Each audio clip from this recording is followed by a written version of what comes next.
nombre de la Universidad del Norte, les agradecemos su presencia, quienes están aquí con nosotros en el auditorio Marvel Moreno, y a todos los estudiantes y a todas las personas que están siguiendo la transmisión por el canal de YouTube académico de la Universidad del Norte. Hoy es una tarde muy especial para nosotros, porque estamos o conversaremos con un protagonista de la historia de Colombia, con el doctor Fernando Carrillo Flores. Y creo que es muy especial porque esta conversación se hace en un momento que yo llamo, Fernando, uno de los momentos constitucionales más importantes en la historia del país, aludiendo un poco a ese concepto del mundo constitucional que se refiere a que los momentos constitucionales son aquellos momentos claves en la historia de naciones y países que provocan cambios constitucionales estructurales. Y este año 2021, creo yo, después tú nos cuentas, Fernando, si es así, que es uno de esos momentos porque hemos sido protagonistas en el primer semestre de todo un movimiento social que derivó de la protesta social que genera la apertura a una democracia deliberativa. Pero este momento constitucional está precedido por un momento constitucional de hace 30 años, quizá el momento constitucional más importante en la historia de nuestro país, cuando por primera vez en nuestra historia se generó un gran pacto político derivado de la influencia y la presión que hizo el movimiento estudiantil hace 30 años para convocar una asamblea constituyente que expidió la actual constitución que cambió de manera estructural nuestro modelo de Estado. Y bajo esos dos momentos constitucionales importantes, el hoy del presente y el momento constitucional de hace 30 años, Fernando Carrillo es protagonista de los dos. Protagonista hace 30 años como uno de los impulsores del movimiento estudiantil y en este momento con este libro que has escrito y que nos convocas, planteas también un momento constitucional diferente que es la apertura a un nuevo modelo de Estado.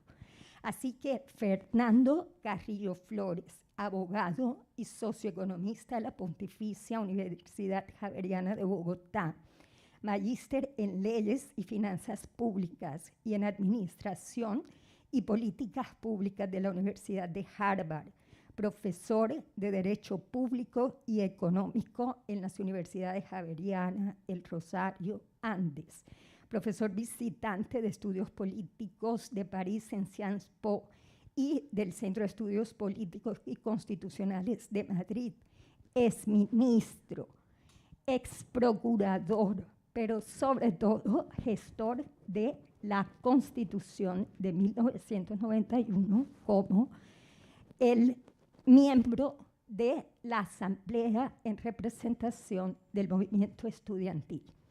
Fernando, tú en tu libro, 4 de julio de 1991, el movimiento estudiantil que cambió a Colombia, planteas 6 capítulos. Yo voy a nombrar brevemente lo que yo leí en esos 6 capítulos, pero voy a hacerlos desde tu yo como persona, para que después nos hables tú desde tu yo como funcionario público.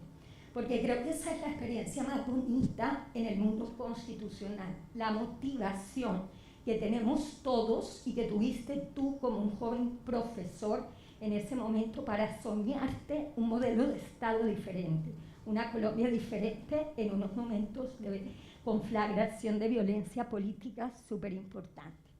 Yo en el primer capítulo encontré al joven profesor de la Universidad del Rosario que contaba como una experiencia dentro de su proceso como estudiante, que fue el asesinato del exministro de Gobierno, Rafael Pardo Huelvas, le cambió la vida.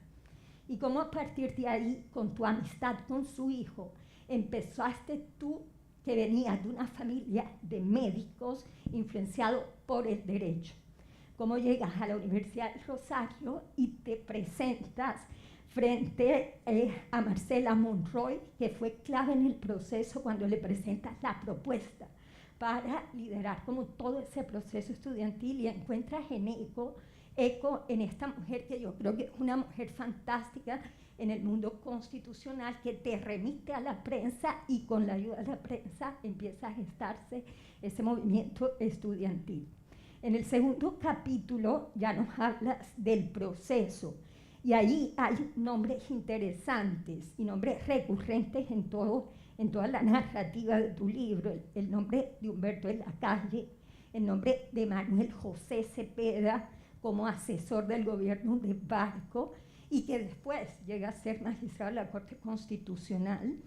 Y también hablas de otras muertes, de la muerte de Bernardo Jaramillo y de Carlos Pizarro. Y a mí me parece eso supremamente interesante, porque es tu influencia como estudiante con un asesinato, y también tu impresión como profesor ya en todo ese proceso con la muerte, como si la muerte fuera una constante que en Colombia alentara las transformaciones constitucionales. En el tercer y cuarto capítulo nos hablas de todo el proceso constituyente con mucho detalle. Y en ese proceso hay aspectos que me llaman poderosamente la atención, como por ejemplo la importancia de la Asamblea, pero también la disolución del Congreso y la comisión legislativa que después se crea para implementar todo lo que se podía en ese momento de aspectos sustanciales de la Constitución, de la nueva Constitución, por miedo a la representación en el próximo Congreso, que iba a ser el nuevo Congreso. Y eso me llama poderosamente la atención, porque creo que en este momento constitucional también estamos en un momento de crisis de representación democrática, como tú lo estás planteando. Y en ese capítulo también haces un balance muy importante de las nuevas instituciones creadas con la Constitución, la Fiscalía, la Defensoría del Pueblo, y sobre todo el papel de la Corte Constitucional, que ha sido tan interesante en estos 30 años de constitucionalismo. Luego, en el capítulo 5, nos hablas de la Constitución del 91 y de la agenda hacia el futuro, y en el capítulo 6, de la Constitución en frases. Yo me voy a detener en el capítulo 5, porque yo creo que en el capítulo 5 tú dices esta obra, que es una obra histórica, desde tu narración como protagonista, está dedicada a los jóvenes, y creo que esa es como una constante durante todo el libro, aludir a los jóvenes constantemente. Y ahí, Fernando, tú hablas de la necesidad a futuro de la construcción de una democracia deliberativa robusta, de la necesidad de la búsqueda de consensos, de la crisis de representatividad del Congreso, de la relación que hay entre el aumento de la pobreza por la pandemia del COVID, y formulas una frase poderosísima en la página 195, que es la que yo quiero que después nos hables. Dice: la crisis de los últimos años, profundizada por la pandemia del COVID-19, ha demostrado que el país necesita un nuevo modelo de Estado en el que la Constitución rija para todos y sean posibles las grandes reformas aplazadas por décadas en la justicia, la salud, la protección social, la educación, la pobreza, la fuerza pública y el campo.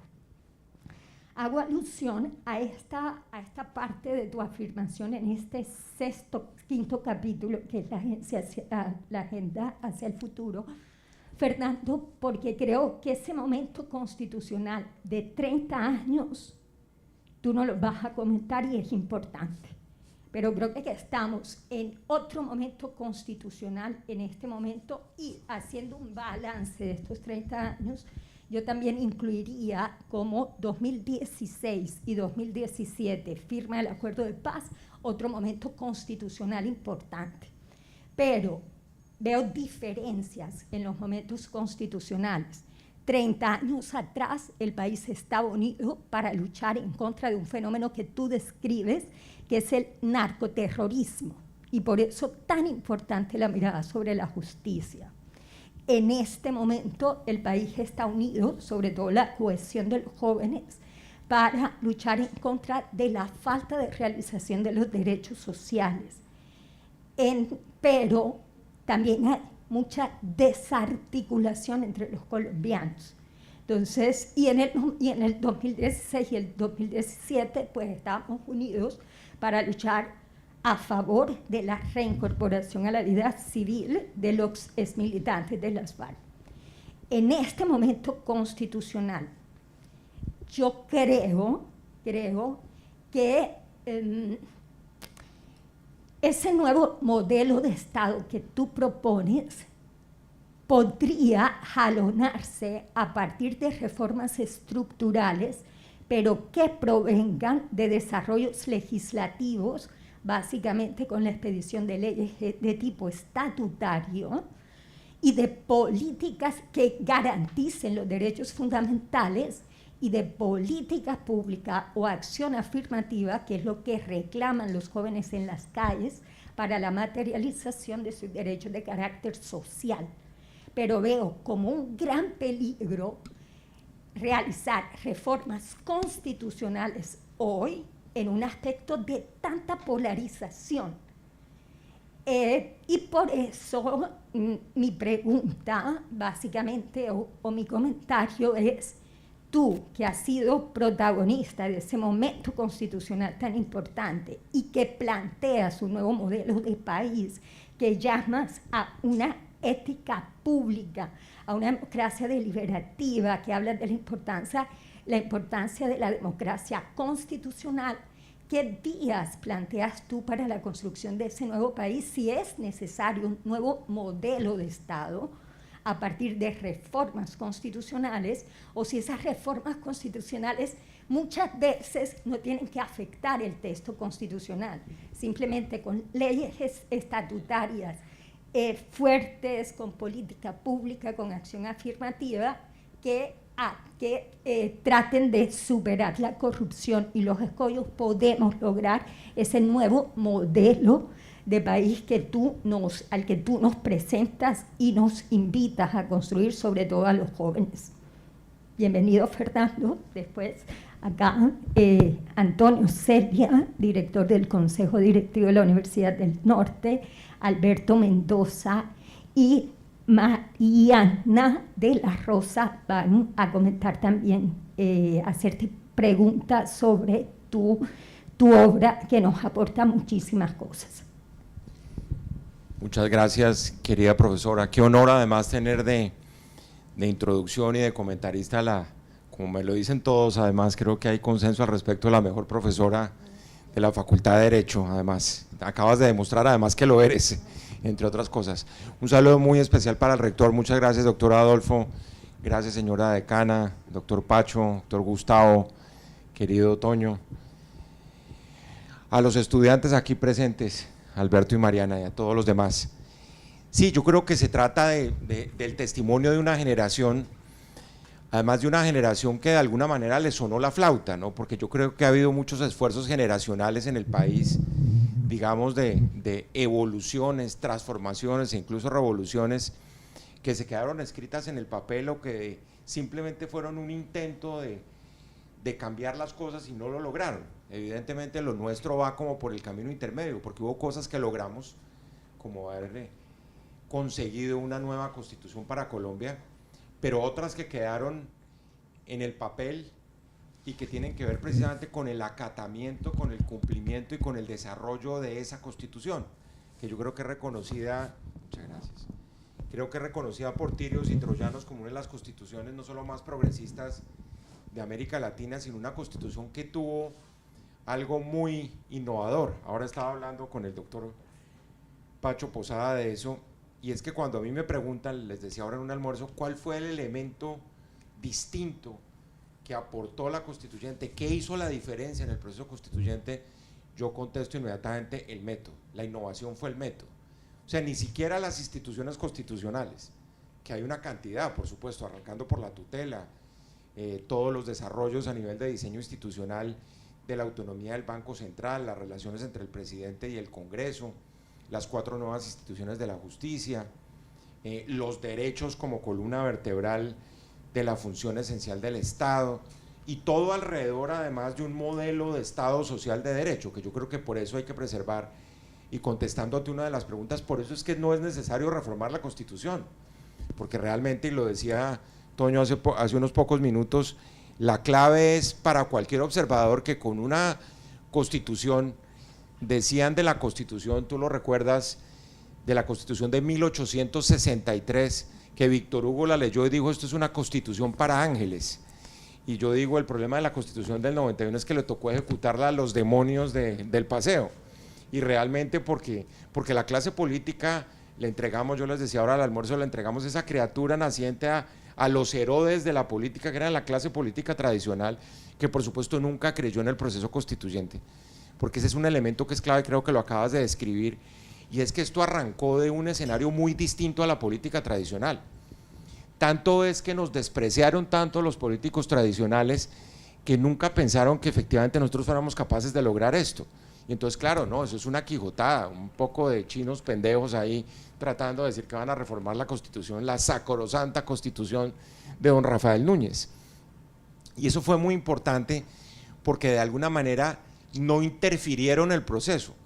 Fue un proceso tan rápido, porque les cuento, esto comienza más o menos el 6 de febrero de 1990, y comienza, como tú lo decías, gracias a que Marcela Monroy, que era la decana, yo era profesor de Hacienda Pública en el Rosario, voy y le digo: esta es la idea, y me dijo: no, camina y le cuentas esta historia, y está narrada en el libro, a mi marido, que era Roberto Posada García Peña, uno de los grandes periodistas de Colombia, el cronista político por excelencia de los domingos en el diario El Tiempo, y yo voy y le cuento a Roberto y me dice: oiga, Chino, qué idea tan berraca, escríbase algo, y yo se lo publico. Yo pensé, pues que me lo va a publicar, pero yo lo escribí, y efectivamente me lo publicó. Y ese está ahí en el libro, está la foto de la columna, es una columna que sale el martes 6 de febrero de 1990, y fíjense ustedes, las elecciones eran el 11 de marzo de 1990, es decir, eran un mes y 5 días después. Solo pasaron 35 días en que esto se convirtiera en una bola de nieve, en que todo el mundo aceptara que esta era la luz al final del túnel. Claro, el país arrinconado, como tú decías, por la violencia, el narcotráfico y el terrorismo, y de pronto dijeron: mire, aquí hay una luz después de tantas frustraciones, porque se había caído la reforma de López, la pequeña constituyente de López del 77, que ahí está la anécdota con el exministro de gobierno Rafael Pardo Huelvas, uno de los hombres más importantes que tenía el Partido Conservador, un hombre costeño, maravilloso, que para mí jugó un papel como de mentor en ese momento, porque incluso yo sabía que iba a estudiar Derecho, pero yo no quería estudiar Derecho en la Javeriana, yo iba a estudiar en el Rosario, y él me convenció que yo estudiara Derecho en la Javeriana, y después con el hijo de él, que era mi mejor amigo, que después él estudió Medicina por mi papá y yo estudié Derecho por el papá de él, imagínense ustedes, nos cruzamos las profesiones familiares. ¿Y por qué va eso a lo que estoy diciendo? Porque claro, esto nace de la sociedad civil, esto es un movimiento ciudadano convencido además que los procesos de la política moderna son procesos de construcción colectiva, y esa es la base además de todo lo que hoy incluso estamos diciendo, y los procesos de construcción colectiva tienen que dejar atrás ese pasado triste de América Latina, donde ese tránsito del virrey al caudillo, al dictador y al presidente, y siendo los actuales presidentes de nuestros sistemas constitucionales como la sumatoria de esos 4 anteriores, pues siguen creyendo. Y fíjense ustedes, yo les pregunto hoy todo el mundo está esperando es que del cielo baje el Mesías con las soluciones para salvar este país, un tipo con un nombre y apellido, y de nuevo seguimos insistiendo en que esa es la solución de los problemas del país, una equivocación tremenda además, porque yo creo que la época de los caudillos y los héroes, toda esa épica de quienes unipersonalmente construyeron las instituciones, Esa no es la forma de hacer la política, ni esa es la forma de manejar la democracia en este momento en América Latina.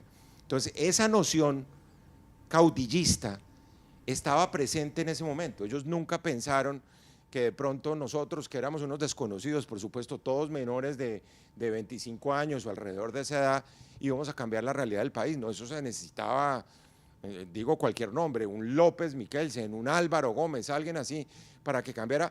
Y ellos dos eran los que no habían podido hacer las reformas constitucionales. Eso fue lo más curioso de todo. Y resulta que la gran paradoja es que después Álvaro Gómez sí termina siendo protagonista de la constituyente, Alfonso López termina siendo protagonista al final de la constituyente, pero nosotros decíamos, y en el libro yo lo menciono, nosotros hicimos como crujir la clase política tradicional, porque esos no eran los escenarios de la clase política. Yo cuento una anécdota ahí, mi querida profesora, en el libro, y es que alguna vez yo iba entrando a la plenaria de la constituyente y alguien me dijo, imagínese el horror, un constituyente fulano de tal fue a pedirle puestos al Contralor General de la República de la época. Y yo dije, no, eso sí es inaceptable. Uno además con esa convicción de que esto era un escenario absolutamente impecable, donde no se metía la política tradicional. Y yo fui y lo denuncié en la plenaria de la constituyente y eso se me vino el mundo encima. Álvaro Gómez me dijo, muestre las pruebas, qué cosa tan irresponsable. Alfonso Palacio Rudas, que después se convirtió en uno de mis mejores amigos, yo era el constituyente más joven y Palacio Rudas era el constituyente más viejo, me dijo, usted es un chino a cusetas, panderetas, en fin, ya se volvió una cosa completamente anecdótica. Claro, yo tenía la certeza que era así, pero eso sirvió un poco para decir, ojo, es que aquí no estamos en el escenario de la política tradicional, aquí estamos en otra cosa. Aquí estamos haciendo una constitución, no pidiéndole puestos a nadie, ni manejando los contratos, ni buscando votos. Pero claro, cuando la clase política tradicional se dio cuenta que esas eran las reglas de juego, se retomó el escenario, vino un expresidente liberal, negoció que estaba bien, nosotros revocábamos el mandato del Congreso vigente, porque se había elegido un Congreso el 11 de marzo, el mismo día de la séptima papeleta, pero dijo, ustedes quedan todos inhabilitados para hacer política de aquí en adelante. Y ese fue, tú lo mencionaste ahora, un momento crítico, porque ese fue el momento en que el país se devolvió. Entonces, dejamos en manos de la ejecución y el cumplimiento de la Constitución a quien se habían opuesto al proceso constituyente y a la Constitución misma. Alguien lo decía ahora en el almuerzo en que estábamos, lo mismo que ha sucedido con el proceso de paz, o sea, le entregamos la paz a quienes no creen en la paz, a un gobierno que pues ha sido bastante modesto, por decirlo menos, en el cumplimiento, independientemente de que uno esté de acuerdo o no con el acuerdo de paz, pues eso está en la Constitución y eso hay que cumplirlo. Incluso lo acaba de decir uno de los propios candidatos del Centro Democrático. Entonces lo que hay detrás de todo eso, ese momento constituyente se caracterizó, que yo creo que esa teoría es clave, porque son momentos únicos de la historia de un país, como dicen los americanos, es una ventana de oportunidad, se abre y se cierra rápidamente. Pero nunca pensaron los protagonistas de la política tradicional que nosotros fuéramos a tener éxito. Y realmente ese papel de la política tradicional, yo he dicho de la mala política y de las malas políticas, que son dos cosas diferentes, porque las malas políticas públicas las puede producir la mala política u otra cantidad de factores. Hablábamos con Antonio ahora, por ejemplo, la incapacidad del Estado de ejecutar, de hacer cumplir una norma o de ejecutar una política pública, así esté en el altar del COMPES, que es la máxima instancia de planeación que existe en el país. Pero si uno se encuentra con la realidad política del país, donde hay una clase política que maneja esto con los criterios tradicionales del clientelismo, de los contratos, de los votos, de partidos que desaparecen durante 3 años y solo aparecen para las elecciones como fantasmas para llevarse los vítores en las elecciones presidenciales y parlamentarias, pues uno dice algo está fallando aquí en la política. Y sobre todo lo que está fallando es la relación con la ciudadanía, porque yo creo que la característica esencial hace 30 años y ahora es la desconexión absoluta que hay entre la sociedad y la política. La forma como los cuerpos intermedios, los congresos, los partidos políticos, los líderes políticos están desconectados de la realidad, de la ciudadanía más, como tú lo mencionabas, en un momento de estallido social, de clamor por reformas sociales, que es lo que está viviendo Colombia en este momento. Entonces yo creo que en la interpretación histórica de lo que sucedió en nuestro deber, y este es un mensaje sobre todo para los jóvenes, nosotros iniciamos un ciclo histórico en 1991 que es un ciclo que continúa, que le abrió, por ejemplo, las posibilidades a la paz en el 2016, porque la paz, la Corte Suprema de Justicia, para ustedes que vale la pena leerse ese fallo, querida profesora, para que ellos se enteren de lo que dijo la Corte en ese momento, cuando por un decreto de estado de sitio para los estudiantes de Derecho, no una, sino 2 veces, uno expedido por el presidente Barco el 4 de mayo, otro expedido por el presidente Gaviria el 26 de agosto, los dos fueron declarados conformes a la Constitución por la Sala Constitucional de la Corte, porque acuérdense que en ese momento no había Corte Constitucional. Y el argumento central fue la paz. Las constituciones son tratados de paz duraderos, una frase muy famosa de Norberto Bobbio, que fue la clave, fue como la premisa mayor de donde se desprendió toda la justificación de la constituyente como el camino hacia la paz. Y hoy en día, cuando nos encontramos en esto, algo que no había sucedido, porque yo sí les digo, lo que nosotros vivimos, tanto a partir del 21 de noviembre, no tanto, pero a partir del 28 de abril, eso no tiene antecedentes en la historia social de este país. Yo les confieso, yo estaba en Estados Unidos y la perplejidad con la cual analizaba a la gente eso, ¿qué está pasando en Colombia? Se cayó el gobierno, ¿quién viene? ¿Quién está controlando esta situación? ¿Cuál es la solución que ustedes van a brindar como momento constituyente además? Y el momento constituyente, yo les decía, es un momento único en donde parece que pasan unos nubarrones enfrente de la realidad, nadie ve clara una solución y de pronto, creo yo, en términos modernos, aparece un esfuerzo colectivo de ideas, porque son las ideas, yo no creo que sean los caudillos, yo creo que en este momento lo que necesitamos son ideas, además, y las ideas se ponen sobre la mesa y entonces surge la posibilidad de combatir a los factores que en ese momento estaban hace 30 años perturbando la estabilidad de las instituciones, porque acuérdense que Colombia en el año 1989 era un estado fallido, así planteado por las organizaciones internacionales, por los analistas internacionales, y hoy de alguna manera algo similar, con grandes diferencias, con algunas similitudes, pero que indiscutiblemente es un momento constituyente y que tiene que ver más con el desarrollo, con el cumplimiento, con la creación de una capacidad del Estado que no necesariamente la implica la ley en sí misma o la reforma sin necesidad de tocar la Constitución, porque yo creo que ese es el gran error.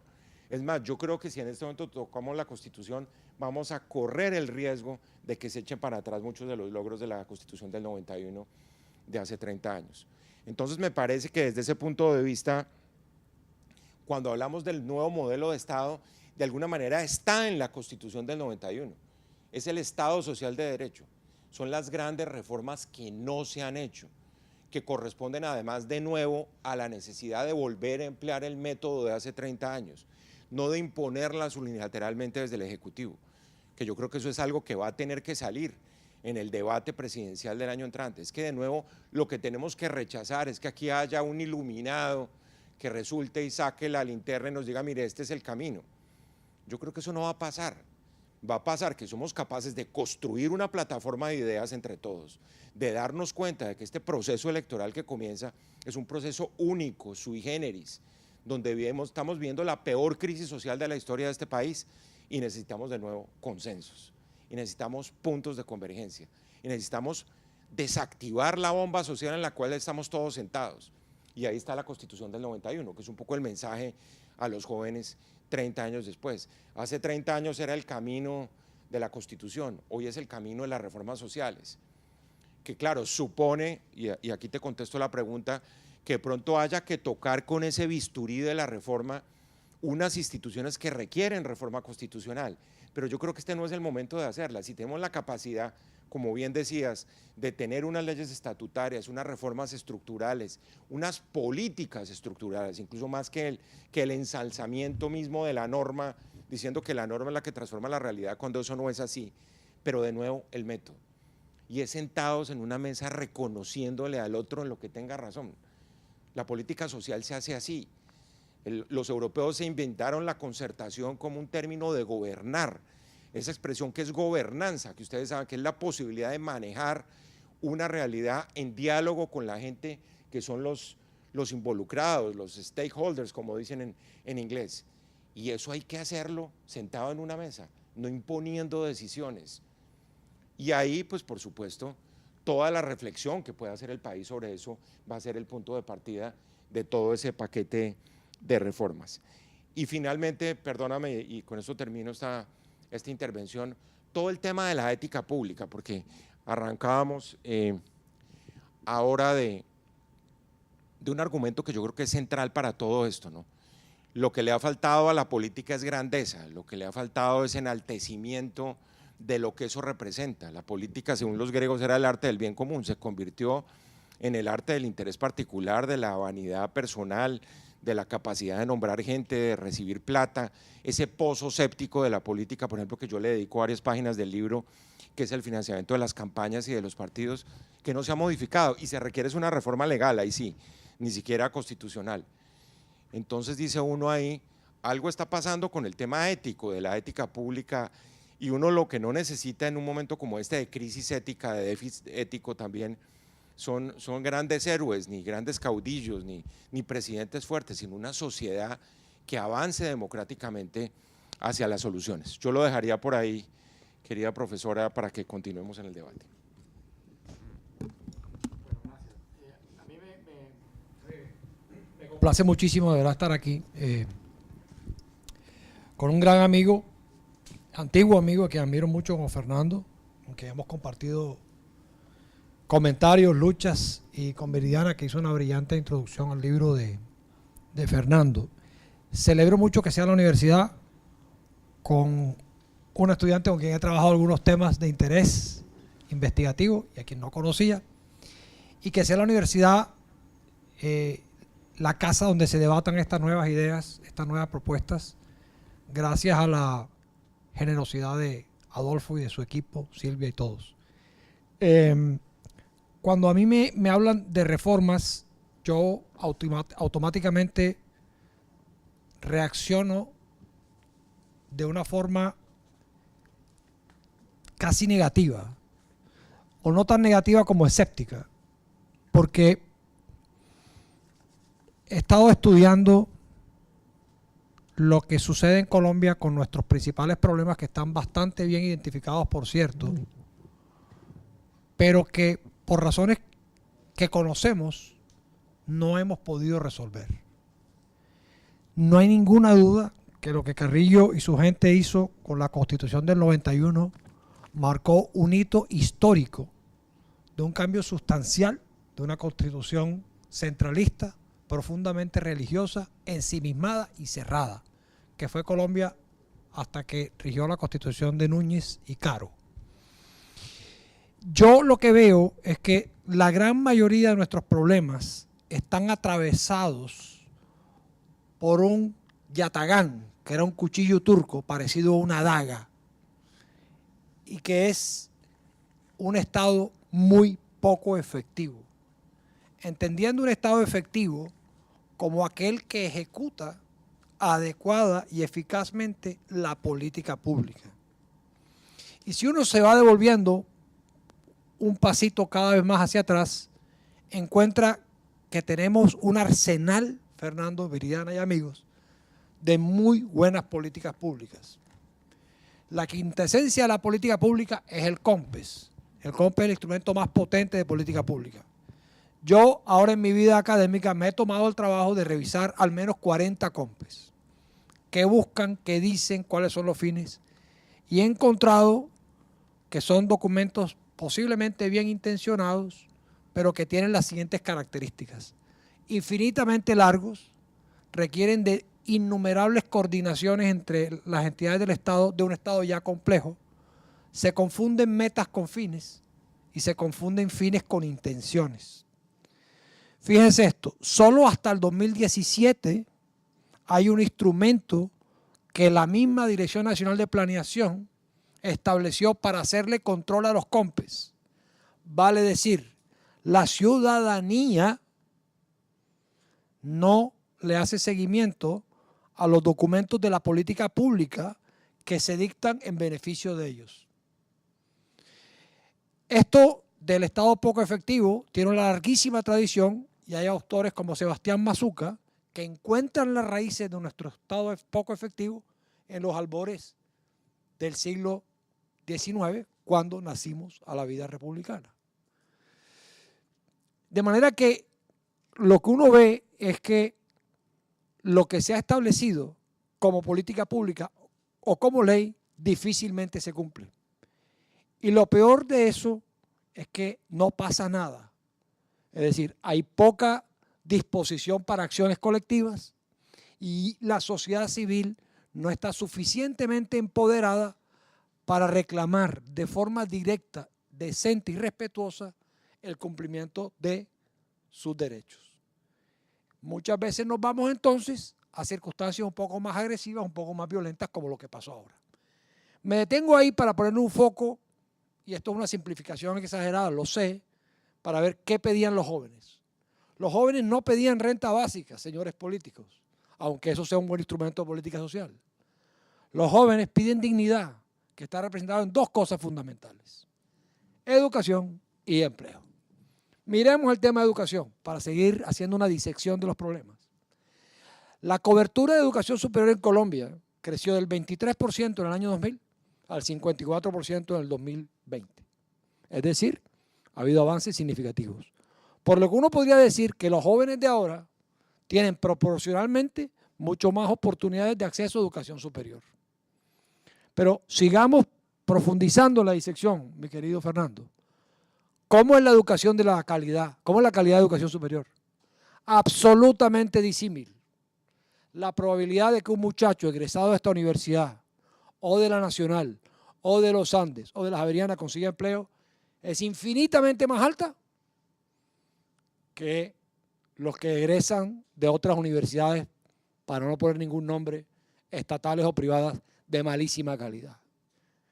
Eso que está ahí, que es un hecho visible, que no genera ningún tipo de controversia, que genera acuerdo fundamental, como dice Fernando, no requiere nada distinto a la voluntad política de sentarse con un buen método, eso sí, a mirar qué hacemos con la educación superior. Para empeorar las cosas, el Ministerio de Educación tiene un sistema de acreditación de calidad. Cuando uno mira la acreditación de calidad viridiana, encuentra que universidades acreditadas ocupan lugares absolutamente penosos en el ranking de las universidades en las pruebas Saber Pro. Entonces, ¿de qué estamos hablando? Ahí hay un tema que tenemos que enfrentarlo como es. Si nosotros no ofrecemos educación superior de calidad, la probabilidad de empleo va a ser muy baja y la frustración va a ser permanente. Lo otro que piden es empleo. Ok, miremos cómo se genera empleo en Colombia. ¿Quién genera empleo en Colombia? Pues el 85% del empleo, como es de sospecharse, lo genera la empresa privada. ¿Y qué tenemos que hacer para que la empresa privada genere empleo? Yo no me puedo inventar un empleo a menos que esté, como podría ser este caso, en una emergencia y me invento unas fórmulas keynesianas para poner gente a barrer pisos, a construir cosas que vale la pena para movilizar la economía. Pero el sector privado, por lo tanto, juega un papel preponderante aquí. El que te proporciona un empleo digno y decente. El Estado también, pero en mucha menor cuantía. Y el otro torrente de empleo es la informalidad, que es algo no deseado, ¿verdad? Y entonces, ¿qué hacemos para generar más empleo? Pues no hay sino una solución. Es así de dura. La economía tiene que crecer más. Les doy un dato. Por cada porcentaje del PIB adicional, se generan 170.000 nuevos empleos. Y se reducen los pobres en 500.000. Entonces, solamente para abreviar y evitar versiones maximalistas a la cual somos tan proclives los colombianos, nos podríamos perfectamente concentrar en decir, y aquí viene como la tara del ingeniero, que fui en alguna época, yo en el 2030 voy a mejorar de esta manera los indicadores de calidad de educación superior y voy a mejorar el acceso y lo voy a pasar de 53 al 70% y va a ser todo gratuito, ¿verdad? No es demagogia, es un plan que obedece a un método y a un acuerdo sobre un tema absolutamente esencial. Y voy a mirar que la economía crezca. Entonces, eso es lo que yo creo en materia de reformas. Soy un poco escéptico, entiendo que, y aquí Fernando dice una cosa supremamente importante, lo que pasó con la papeleta nos unió a todos y encontramos un sistema que nos permitió cambiar algo que era indispensable y necesario en ese momento y que generó unas enormes expectativas que parcialmente se vieron cumplidas, pero como me decía una colega de la Escuela de Economía de Londres, me decía, ustedes tienen una constitución maravillosa, pero tienen un problema. ¿Cuál es, Nick? No se cumple. Cúmplanla. Y el otro tema, para terminar, no siendo yo experto en esta materia, es que yo siento que la democracia representativa no representa a nadie. Y los políticos no se han dado cuenta que estos paros son contra ellos, porque no han sido capaces de cumplir las expectativas de los electores. Una cifra aterradora. John Sudarsky, un amigo que mide capital social, un científico social, hizo una encuesta hace poco. Imagínense que el 88% de la gente no recuerda por quién votó para Congreso. Comprenderán que es supremamente difícil que tú como ciudadano sientas que por quien votaste va a cumplir las razones por las cuales votaste a esa persona. Entonces hay un tema de representatividad que tenemos que mirar cómo se resuelve. Es una crisis que existe en todas partes, no es una crisis solamente de Colombia. Yo no estoy tan seguro que sea una crisis de la democracia per se. Yo creo que hay una crisis de lo que el Estado de la democracia liberal te da, porque han surgido una cantidad de combinaciones viridianas inéditas. Nosotros pensábamos que antes el capitalismo venía de la mano de la democracia. Pues no. Los chinos dijeron no, aquí hay capitalismo de Estado y hay unas democracias iliberales, que son democracias pero no tienen libertades. Pero lo peor no es eso, es que en algunos casos inclusive hay gente que está dispuesta a sacrificar libertades deliberadamente para que les cumpla sus propósitos. Entonces yo digo, creo que estamos en un momento que amerita una mirada como la que Fernando en buen momento nos invita a darle, pero creería que no podemos aplazar más la construcción de un Estado efectivo, que entregue bienes públicos adecuados, entre otras cosas porque parte de nuestras desigualdades, que se han vuelto insoportables, vienen de una desigualdad de oportunidades, no tanto de resultados que es al final cuando se dan. Si yo no doy educación de calidad desde la primera infancia a todos, ya empiezo con una desventaja enorme. Entonces yo creo que hay 4 o 5 problemas serísimos de la sociedad colombiana que están identificados, que aún con todos los matices políticos se sabe que hay que hacer, pero la mala política, parodiando a Fernando Carrillo, no nos ha permitido hacerlo. Pero el Estado efectivo es un imperativo que tenemos que construir y tiene que ver con metas precisas, sociedad civil empoderada, una buena rendición de cuentas, mayores acciones colectivas y un servicio civil sobre todo, comprometido, remunerado y bien orientado hacia las metas y los propósitos que se le ofrecen a los ciudadanos para que ellos sientan que finalmente vale la pena votar porque los legisladores o los gobernantes van a hacer aquello que prometieron. Yo dejo por ahora hasta ahí. Antes que nada agradecer a Rectoría, al Departamento de Derecho en general, a la decana, como no, y a todos los invitados.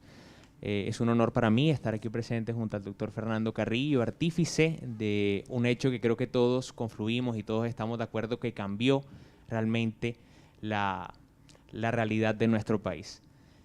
Yo creo que no puede comprenderse el resultado final sin analizar un poco el contexto que lamentablemente de una u otra forma no viví, pero gracias a la literatura, a ese efecto de trascender que tiene la literatura y las personas con las que se convive, sí puedo reconocer la importancia del mismo. Es una sociedad que encontró un enemigo común en el narcoterrorismo y que dado una gran cantidad de muertes, como usted mismo lo menciona, en alguna de sus entrevistas, la cuota de muertos que se puso propiamente por la Constitución es bastante alta. Y suenan nombres, de artífices, de líderes políticos que le apostaron un poco a la creatividad, ¿no? Luis Carlos Galán, Rodrigo Lara Bonilla, Guillermo Cano Izaza, Héctor Abad Gómez, Jaime Parto Leal, Bernardo Jaramillo Osa, y la lista es muchísimo más larga. Entonces, en ese contexto de violencia, entiendo que se produce propiamente todo el proceso de la Asamblea Nacional Constituyente, y como mencionaba la profesora Viridiana, es un momento constitucional donde toda una serie de factores contribuyen a esa cohesión social y a un verdadero cambio y sobre todo a esa unión, impulsado primeramente por una, como diría la doctora Catalina Botero, por una masa estudiantil que al no tener agenda política precisamente logra cohesionar todas esas fuerzas sociales. Eso es lo que usted mencionaba. La Constitución en sí misma no no trata de representar la política tradicional, sino que rompe con ese esquema impulsado precisamente por la fuerza estudiantil.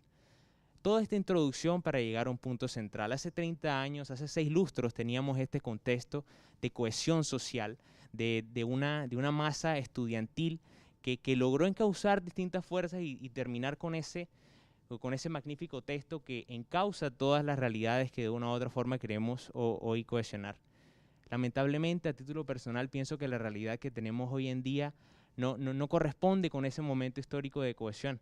La polarización es un problema fundamental que de una u otra forma se encuentra imbricado en nuestra sociedad y que lamentablemente puede llegar a corromper todos estos posibles cambios y todas estas posibles reformas que se proponen. Entonces, yo quería preguntarle directamente, ¿cómo cree que se pueden cohesionar hoy en día? ¿Cómo cree que se puede unir a la sociedad en general para encauzar toda esa serie de reformas estructurales y de procesos que la sociedad actual está clamando hoy en día?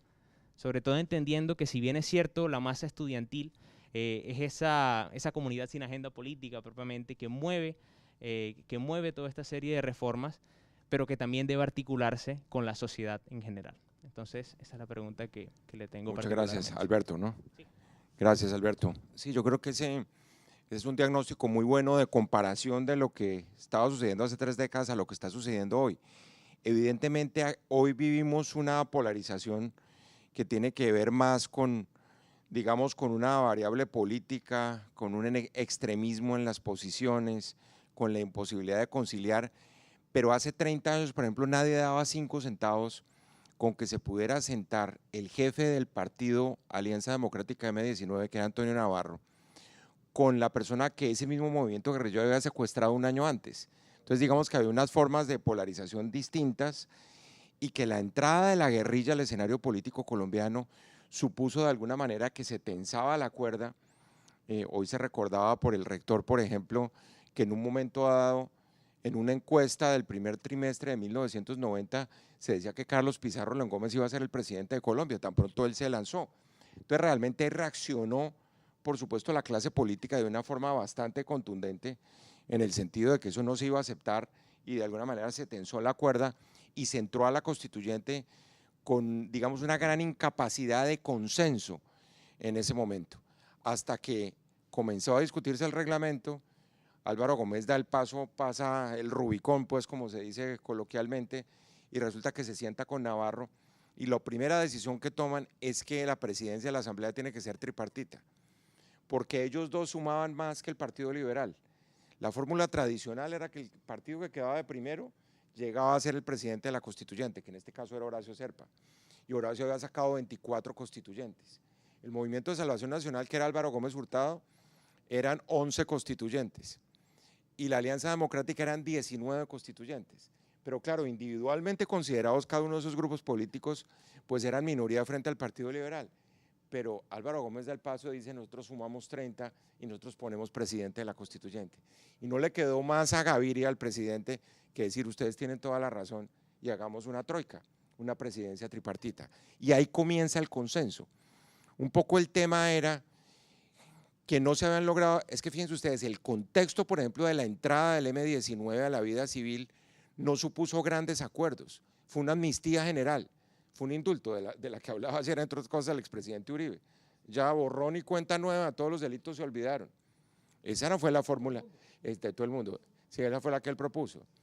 Fíjense ustedes que eso supuso que no hubo un diálogo realmente sobre la agenda de reformas, que como siempre el tema es saber en qué podemos estar de acuerdo para transformar lo que ustedes quieran reformar, porque en este momento veníamos con la teoría desde el gobierno de Elisario Betancur, una cosa que ustedes han oído que es fundamental para entender por qué este país siempre le endilgó a la extrema izquierda, a los violentos, la reforma social y todos los demás no teníamos derecho a hacer reformas sociales, cuando habló de las causas objetivas de la violencia, que la guerrilla, los luchadores de la libertad, como dirían los anglosajones, eran los guerrilleros y que había una justificación de fondo por las desigualdades que vivía Colombia.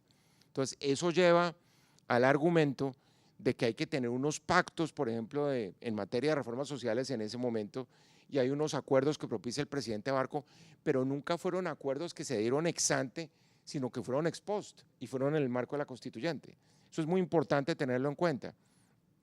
No lo que sucede en el diálogo con la guerrilla de las FARC, que por ejemplo yo les cuento, una de las cosas que incluso a mí me ripostó muy duro uno de los senadores de las FARC, y yo le dije, yo tengo las pruebas, nosotros buscamos a las FARC para que entraran al proceso de la constituyente, pero ellos creían que ese proceso era del M-19, en ese tema de celos históricos, de que no podían meterse a un proceso que ya estaba de alguna manera escriturado, porque el que firma la paz el 9 de marzo, o el 9 de marzo de 1990, 2 días antes de las elecciones parlamentarias del 90, fue el M-19 con el gobierno del presidente Barco.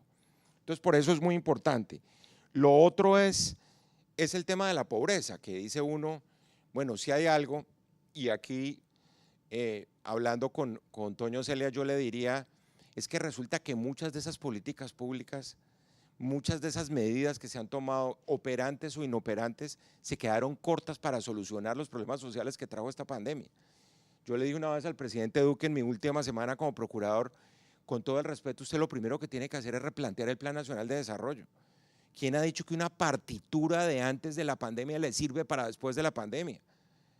Obviamente, y como lo hicieron la mayoría de los países que conscientemente llegaron a decir, por supuesto, las metas de la planeación y del presupuesto y de la inversión social tienen que cambiar radicalmente por el impacto tan grande de un evento que ha sucedido una vez en la historia reciente de este país.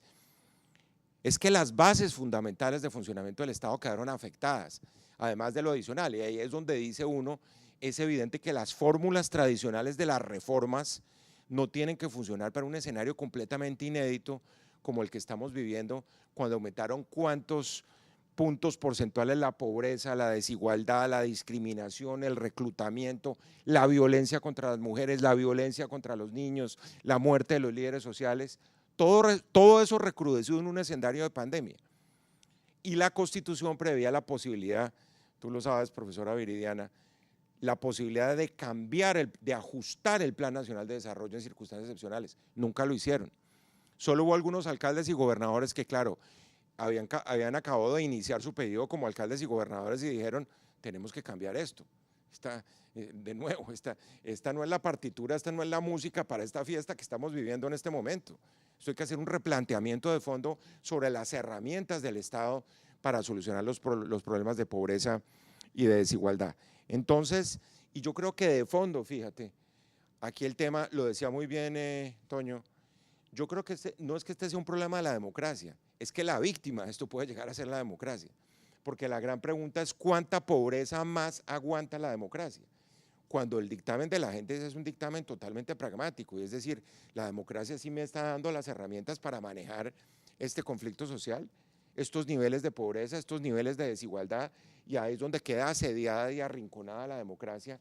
Y por eso yo siempre he dicho, aquí lo primero que hay que hacer es defender la Constitución, y lo segundo es defender la democracia. Es que no podemos renunciar a que sea por la vía de la democracia que planteemos esta serie de soluciones que tienen que ser de carácter social, y la respuesta a tu pregunta, Alberto, es encontremos ese punto de convergencia que se dio hace 30 años, que viene de acuerdo con lo que cada época le exige una generación. Hace 30 años no era tanto el desafío de la pobreza, la desigualdad, tú lo acabas de decir, era el desafío frente al crimen organizado, un Estado absolutamente débil que estaba perdiendo ese pulso con el crimen organizado. Hoy el problema es social, hoy el problema es de paz social, hoy el problema es de gobernanza social, hoy el problema es de indicadores sociales, y me parece que por ahí es donde hay que encontrar ese consenso, que yo estoy seguro que ya en este momento ya nadie cree ese cuento, muchos por supuesto lo siguen vendiendo, que los únicos que son capaces de hacer las reformas sociales en Colombia son los que vienen de la extrema izquierda o de la violencia. Ese cuento ya quedó revaluado, y ese cuento no se lo come la generación de ustedes que tienen además como propósito generacional el rechazo a la desigualdad. Ustedes son una generación que es una generación tecnológica, una generación que tiene el cambio climático de primero dentro de sus preocupaciones y que no soportan la desigualdad. Lo decía Toño también. Imagínense ustedes una constitución centralista, una constitución autoritaria, una constitución clasista, machista. Yo siempre le digo a las estudiantes, imagínense un país que solo le dio el voto a la mujer el 1 de diciembre de 1957. Eso es una locura. Cuando otras democracias de comienzos del siglo, O sea, y fue gracias a los acuerdos del Frente Nacional, porque si no, quién sabe hasta cuándo hubiéramos llegado. Y ahí se dio un gran consenso. El otro momento constituyente, profesora Viridiana, que fue ese momento del Frente Nacional, cuestionado más adelante, porque claro, fue un consenso muy chiquito entre azules y rojos, y después se demostró que eso explotó y que el país era mucho más grande que liberales y conservadores. Nosotros decíamos en la época de la campaña de la séptima papeleta que era una falta de respeto preguntarle a un menor de 25 años en Colombia si era liberal o conservador, pero eso era Colombia. Colombia era bicolor. Entonces, cuando uno piensa en todos los antecedentes de la historia política del país, uno sí tiene que dar ese salto hacia adelante. Alguno de ustedes lo decía ahora, es que el modelo constitucional del 91 sí puso al país en la modernidad, sí lo lanzó adelante en la defensa de los derechos de la gente. Claro que nos toca, como dice Toño y como decía la profesora, eso hay que acabarlo de cumplir, de desarrollar, hay que cerrar el ciclo. Y yo sí estoy convencido que ese ciclo son las reformas sociales que necesita Colombia, que nunca se hicieron en los últimos 30 años. Porque entras a mirar y, por ejemplo, a mí me tocó con el actual rector de los Andes tramitar la ley de la salud en el Congreso, y obviamente eso era una ley estatutaria, tú lo sabes, y eso falta desarrollarla, falta insistir en que la salud es un derecho y no es un negocio, por ejemplo. Desde la Procuraduría nosotros sancionamos EPS, todo lo que se podía por delante, porque muchos siguen convencidos que eso es el gran negocio de la vida, y que son las normas del derecho privado las que rigen las empresas promotoras de salud, o que una política de control de medicamentos, eso raya totalmente con la tradición de las políticas de medicamentos o farmacéuticas en Colombia. En fin, hay tantas cosas nuevas que se pueden poner en marcha, porque en últimas, lo decía Pacho Posada, el tema es de innovación social, el tema es de inventarnos unas herramientas que sean efectivas en la lucha contra la pobreza. Y en eso la generación de ustedes tiene la palabra. Bueno, un saludo muy especial a todos aquí presentes. Es para mí un honor estar compartiendo este espacio de diálogo con ustedes. Doctor Carrillo, mi pregunta va más encaminada a la situación actual que está pasando el país, pues que los recientes acontecimientos en el país, en especial los relacionados con la protesta social y el rol de los jóvenes, los estudiantes, los activistas y los líderes sociales en el desarrollo de estas, han permitido vislumbrar un sentimiento colectivo ciudadano de descontento, de indignación y de desconfianza en las instituciones públicas del Estado, en las políticas sociales y económicas de la nación y en las soluciones que se pretende brindar a aquellos problemas estructurales que afronta el país, tales como el desempleo, la inseguridad, la polarización, entre muchos otros más. Circunstancias que en magnitud corresponden al mismo estallido social que dio paso al movimiento de la séptima papeleta en su momento, y que realmente lo que buscan es, tal como nos los ilustra en su libro, que dio paso al movimiento de la séptima papeleta y posteriormente a la constituyente. Específicamente, mi interrogante es el siguiente: teniendo en consideración que la Constitución del 91, desde el punto de vista social y económico, es muy buena, ¿qué podríamos hacer las generaciones de hoy para fortalecer la Constitución? Esa es una gran pregunta y yo creo que viene la respuesta por el lado de la amiga del doctor Antonio Celia, y es como generación tomar esa bandera y hacer cumplir la Constitución. Yo diría, y ustedes recuerdan una encuesta que hizo tal vez El Tiempo a raíz de los 30 años de la Constitución, donde le preguntaron a los colombianos y el 81% de los colombianos dijo que no hay necesidad de reformar la Constitución. Es decir, aquí no tenemos que reinventar algo de nuevo con esa mentalidad siempre santanderista de que hecha la ley viene la transformación de la realidad. Otra es la de hecha la ley, hecha la trampa, ¿no? Que esa también hace parte de nuestra cultura, lamentablemente. Pero lo que yo sí creo es que hay que seguir insistiendo en la cultura de derecho, lo decía la profesora Viridiana. Me parece que en ese campo es mucho lo que hay que hacer todavía, y comenzar nosotros, yo lo he descrito como la falla sísmica del sistema político, que es la desigualdad. Nosotros no estamos combatiendo la desigualdad. Miren ustedes los resultados de 3 años de gobierno en materia de cifras de desigualdad. Yo sé que la pandemia golpeó esto tremendamente, pero esto venía de atrás. Y realmente no estamos haciendo, lo comentábamos anteriormente, porque yo creo que el tema de la desigualdad es más un tema político que un tema económico. y ustedes lo saben, lo que ha logrado, por ejemplo, por vía de la tutela de la Corte Constitucional, es plantear un escenario de igualdad con base en lo que en el pasado eran unas normas jurídicas que no tienen nada que ver con la realidad de los países.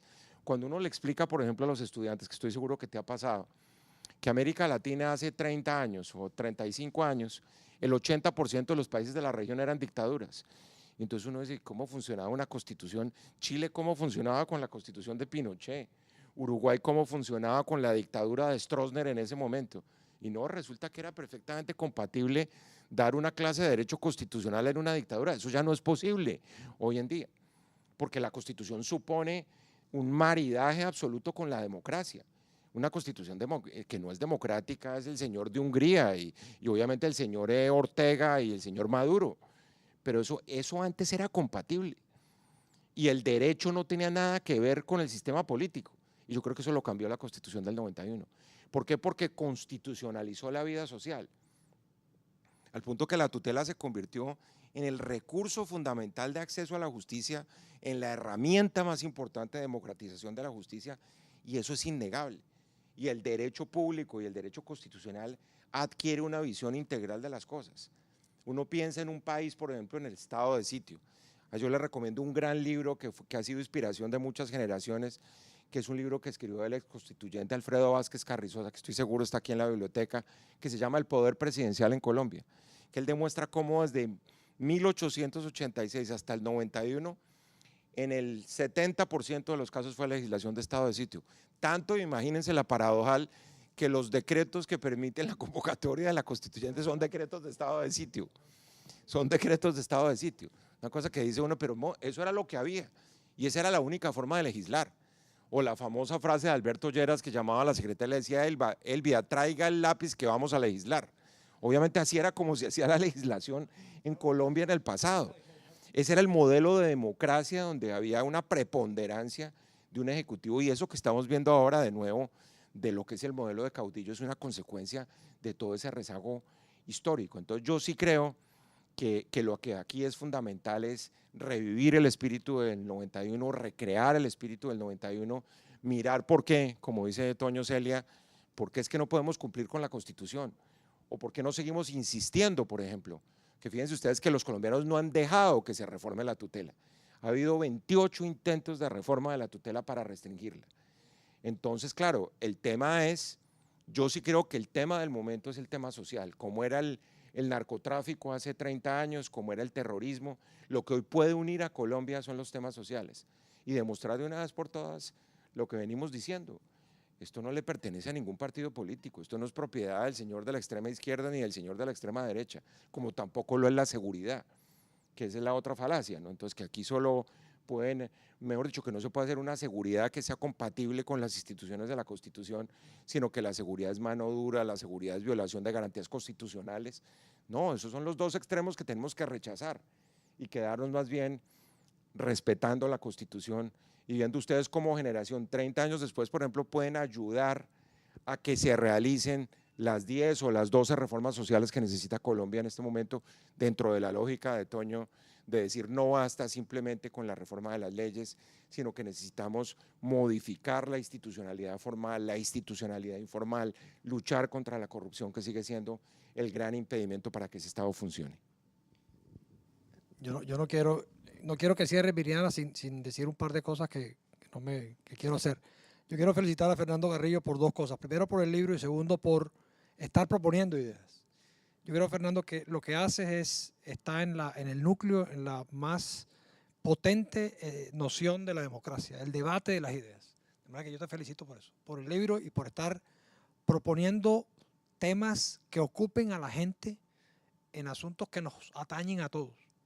Y a la universidad por acogernos y a ti, Viridiana, por moderar esta reunión. Esa era mi despedida antes de que tú cierres. Gracias. Bueno, ya tú cerraste, Antonio, pero a propósito de tu frase de cierre, Fernando, y de las preguntas de Alberto y de Mariana y el comentario de Antonio, creo que podríamos cerrar con un comentario que haces en la página 224, que creo que resume la propuesta de el método que creo que está ligado a una democracia deliberativa con los jóvenes para luchar en contra de la exclusión y de la vulnerabilidad, haciendo política pública, como lo planteó Antonio, con eficacia, y creo que todo eso se resume en esta frasecita cortica de tu libro,